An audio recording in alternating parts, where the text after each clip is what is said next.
I was obviously extremely excited. Wait a minute, I'm being ghastly sidelined. I'd far rather do the work and not get paid than get paid and not do the work and not be able to do any other work. It was broken. I hated that.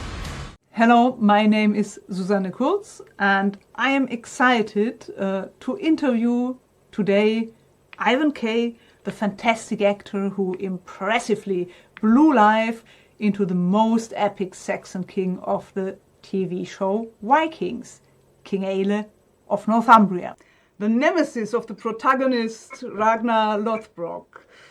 And thank you, Ivan, for giving us this wonderful opportunity to get new peeks behind the scenes and a new perspective on the show and answers to so many open questions. Well, hello, Suzanne, and thank you for your continuing interest and for this opportunity to give an insight from where I sit. Ivan, regardless of what people think about King Aelle, there's a wide agreement about your incredible achievement in portraying him. And in fact, one of your several superpowers, as I call it, is to gain new fans through a character that is generally perceived as unsympathetic and did not get nearly enough screen time on top of that. And this lag has led to the situation that King Aelle is one of the, possibly the most overhated, underappreciated and misunderstood character of the first 4 seasons of the show. And we are going to change that today.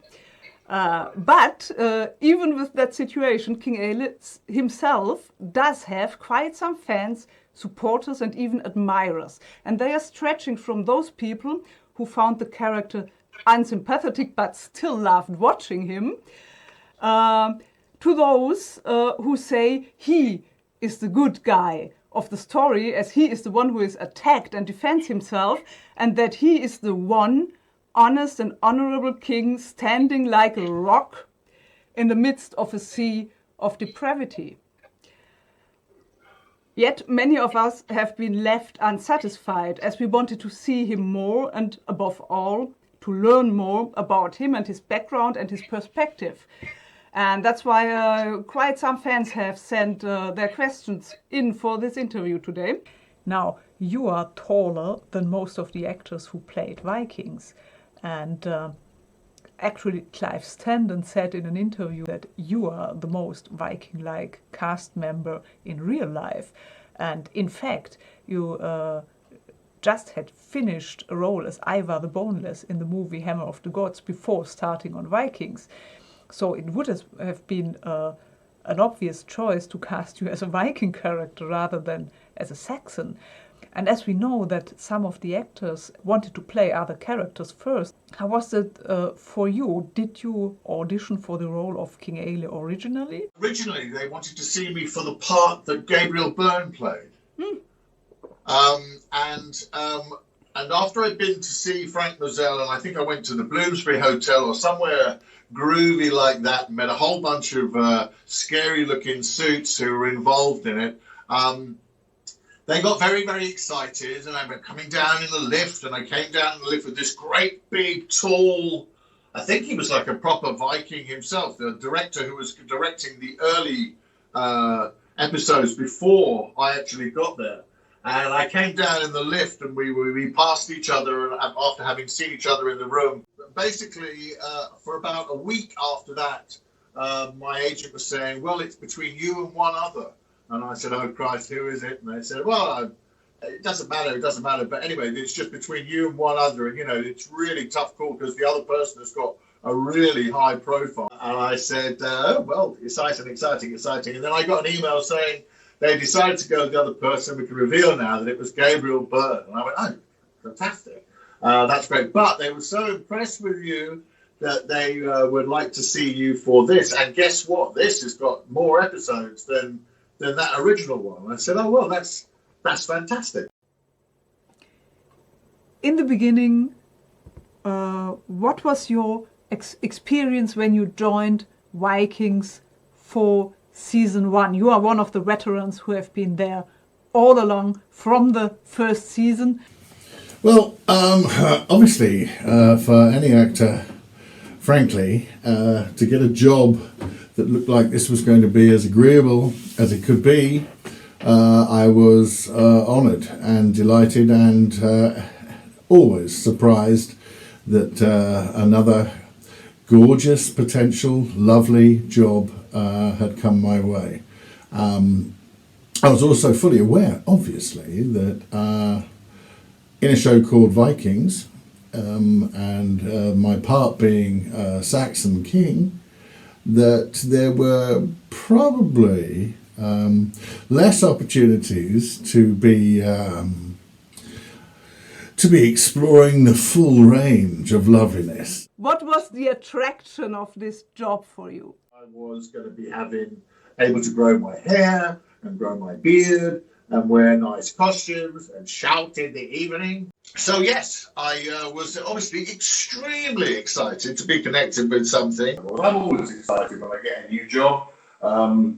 That's important, and I always relate to whoever I'm playing, even if I am a completely unscrupulous swine. I have to love myself, my character. I have to believe my character. I see them as a fully rounded person. And also, in a funny sort of way, even though that the Vikings were going to be the sexy, murdering, marauding type ones, in spite of the fact that the Vikings are obviously going to be the big nasty knickers and the stars of the show, etc., and also in a kind of weird way, the heroes, because that's what this show is called, because I'm a king of some of the antagonists to the show, I was excited and excited to get some funny clothes on, to get a crown on, to get a cloak on. What isn't more exciting? Proper dressing up, and also this isn't just dressing up for a good King Wenceslas or some Christmas Odyssey. This is something shot on film, something sexy, something that, apart from the intermittent riding of horses, which obviously is something that is most disagreeable to me, it sounded like a dream job. Were it not that it came at a very difficult time in my private life with ailing parents and troubled teens, etc., it would have been the perfect job. But as it turned out, it was a very agreeable job that got me through a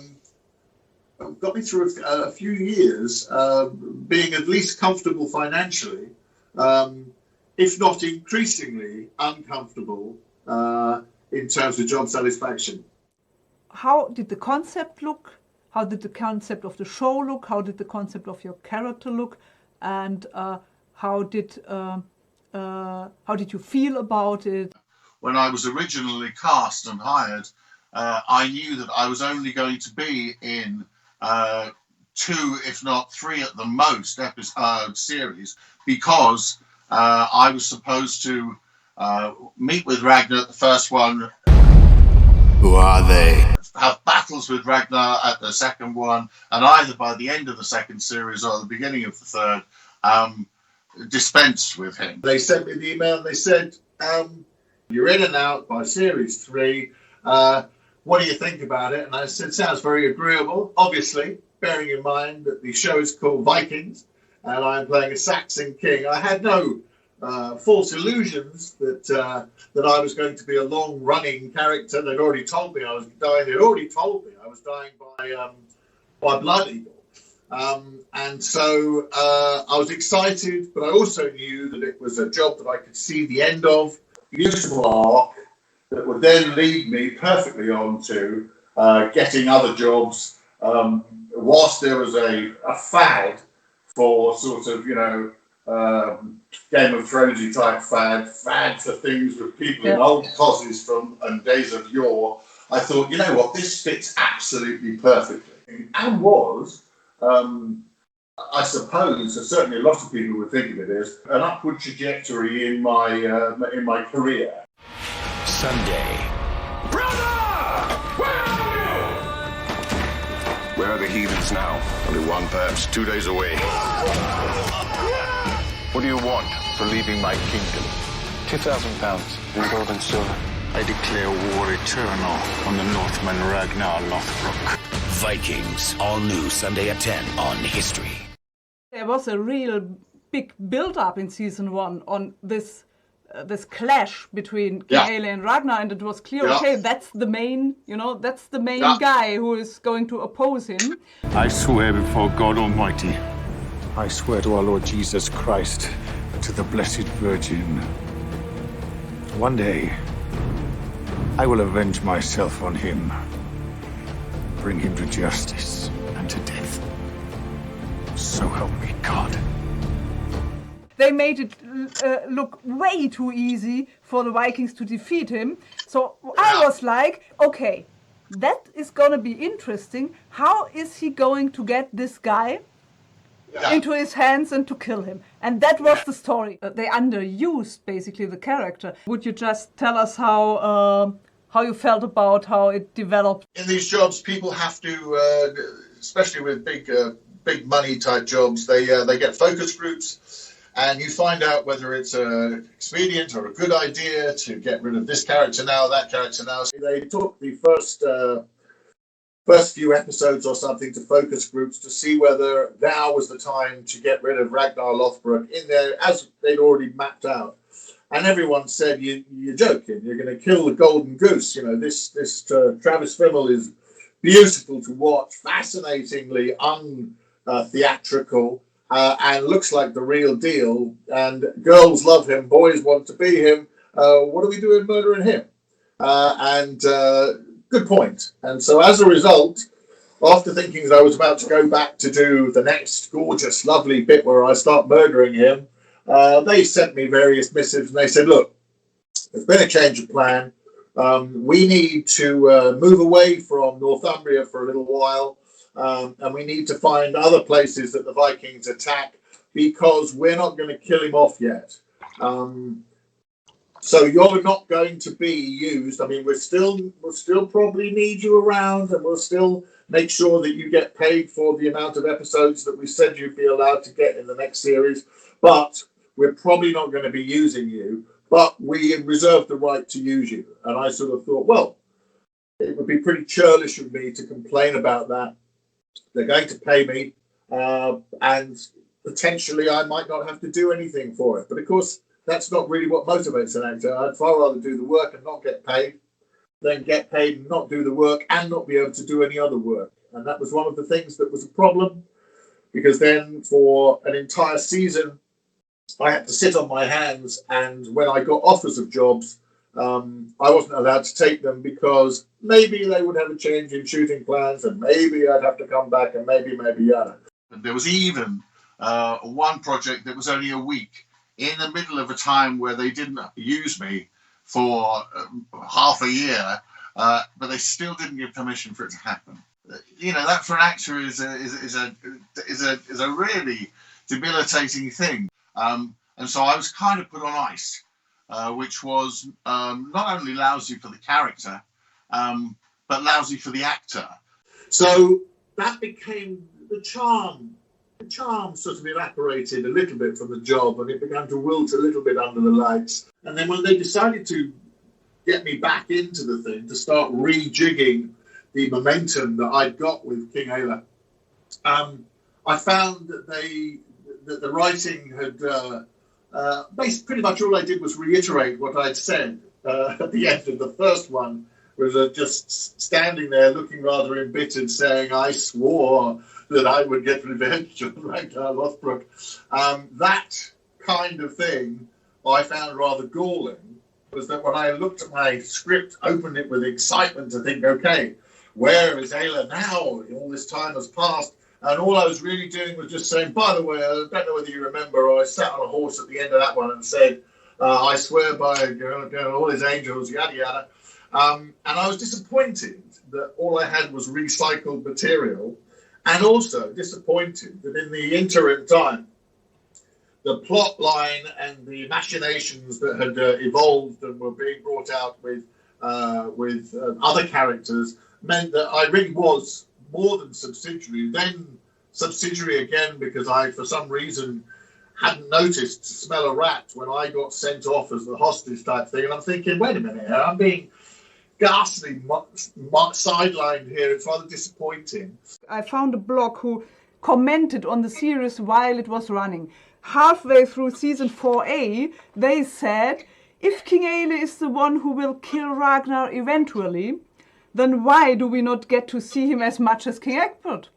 And that is actually a good question. That's the question, you know. Egbert became a real generative force when I had to sit around on my hands. They may have had more of an element of Aella trying to nick the next territory and the next territory, but much easier when they couldn't use me historically to get in some guy who actually was an ambitious bastard. So here's another quote. Because Egbert is charming and fucks people over.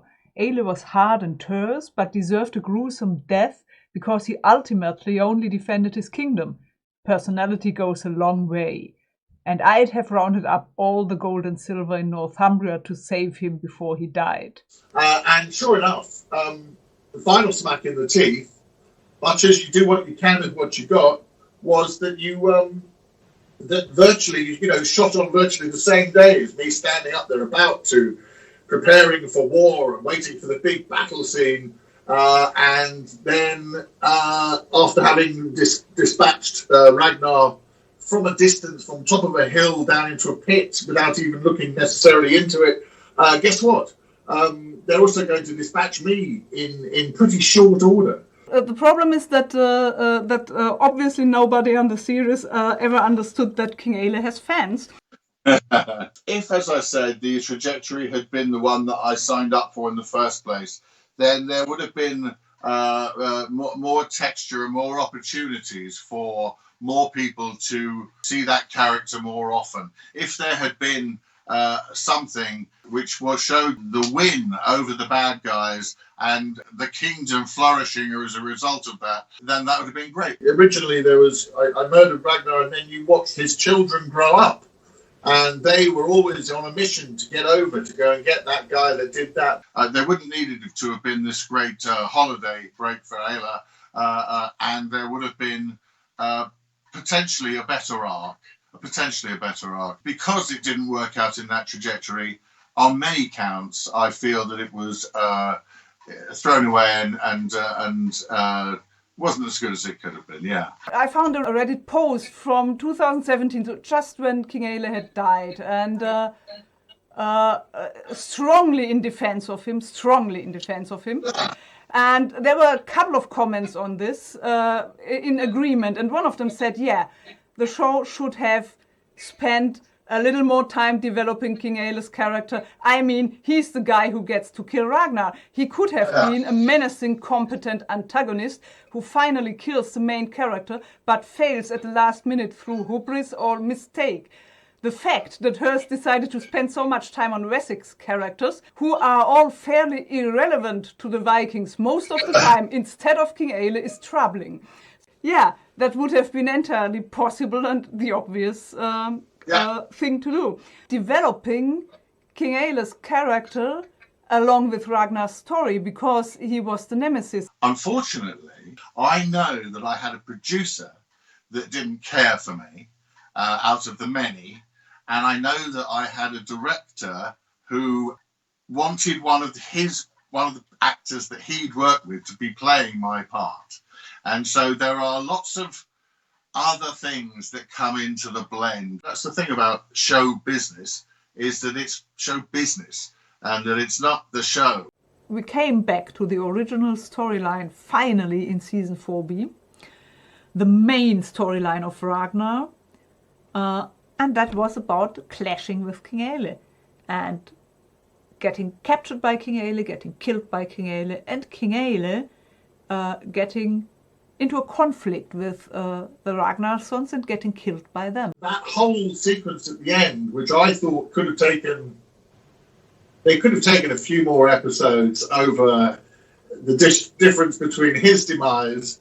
You didn't get to see Aella triumphing and getting the confidence back from his people to say he stood up against these giants, these terrifying supernatural creatures, and we didn't get to celebrate much. We didn't get to see how the kingdom had new respect and new found this and new found the other. What we just found was that in pretty short order, me being dragged along somewhere and then having my ribs open from the back and turned into a beautiful angel. Disappointing death. Not the death itself, but disappointing that it was all contracted. Yeah, you're not alone with that feeling. Here is another comment from a Reddit discussion by one of the fans. The real saga of Ragnar is now a footnote compared to some rather senseless, the bold and the beautiful of Kattegat and Wessex. Not that the series wouldn't be entertaining, but yes, Aelle should have played a much, much bigger role. To be honest, when I saw how quickly and expedient they had dispatched my character and the way that they'd written it or underwritten it, in my opinion, yeah, I must admit, by that time, I was pretty mustard keen to get out of Dodge and get on to the next job. And what about the cast? How did you relate to the other cast members? Was that enjoyable? I liked so many people on that job. I fell in love with quite a few of them. And if I had not been quite so distracted with the other shit that was going on in my world, I'd have probably loved even more of them. As ever on a job, you end up having a kind of intense affair with a few people for a short period of time. Be they boys, be they girls, it's irrelevant. You are all fighting the same fight until you find someone who's come along who actually doesn't want to be a team player. Then that's always disappointing, but we need to say no more about that. But just to go back for a moment, in the beginning, originally, you were meant to have battles, more battles, is that so? Now I think that King Aelle is conceptualized as a warrior king with the scars on his face, and he has been personally in battle and he has been successful, otherwise he wouldn't be on the throne. Yes. So he is a successful, battle-hardened warrior king, and he also has a lot of force and power physically. So were there plans to have him personally engage in battles more originally? Well, as I say, the scripts were being written as it went along. I know that he had 3 or 4 scripts ahead before the cast knew what was happening. Now, Aella, God bless him, was never really thought of, in spite of having got a few scars and probably had a few battles and had earned his position where he was. Would you have liked to have battles? Yes, of course. Of course I would have liked to have shown Aella's warlike nature. And of course I would like to have had the audience learning the vitality which meant that he was the king and how he had established his little territory and was a force that enough people were loyal to, that he wasn't overthrown or whatever. Yes, of course, it would have been great to have seen the value, as opposed to the Vikings turning up to an antique shop. We're talking about people who are thinking, these people have got a 50-inch colour TV screen, and we haven't got that shit. And why don't we get that shit? And how hard is it going to be to extract that from them? Well, actually, turns out that you can rock up at a church, frighten, pillage, terrorise, rape, and steal, and there just wasn't enough of a comeback. Do they not bleed when they are cut? Or do they have wings and tongues of fire?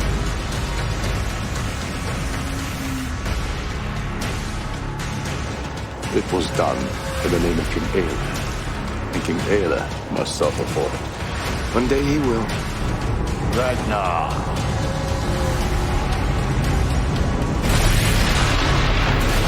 What else could we have expected from the original concept with regard to King Aelle? What do you know we would have seen of him, what we didn't see, or what do you think we could have seen of him that we didn't see? Apparently the snake pit, they were going to have that to be more than just a one look at, oh, now he's doing a snake pit. That was going to turn into my way of dealing with things. And even though I got rid of Wigia, God bless him, If I'd have seen the actual scene that he then ran from and did like that, maybe I would have been a bit more compassionate about it. But they wanted to establish that, but they definitely were intending to see it used more than once. There have been people pointing to the fact that these snakes are snakes you can't, they're big exotic snakes, and number one, they are not poisonous, and number two, they can't be found in Northumbria at this time. So do you have an idea why these snakes have been picked for the pit nonetheless? Well, they didn't have a casting session, and essentially the snake guy not only turned up with an enormous amount of fabulous snakes, but also obviously some bolstering fakey snakes. I genuinely think that if you asked the creators, they would not be able to argue with the fact that some of the snakes would have to have been imported and would have died, and how would we have got them there, etc., etc. Let's just say that in my zeal for having a nice exotic tropical fish collection in snake form, that I had some of my boys import them. Who knows? Truth of the matter is, it was just important to have a seething mass, and the art department, the producers, everybody thought that looks quite snaky, and not too many people are going to bother about it.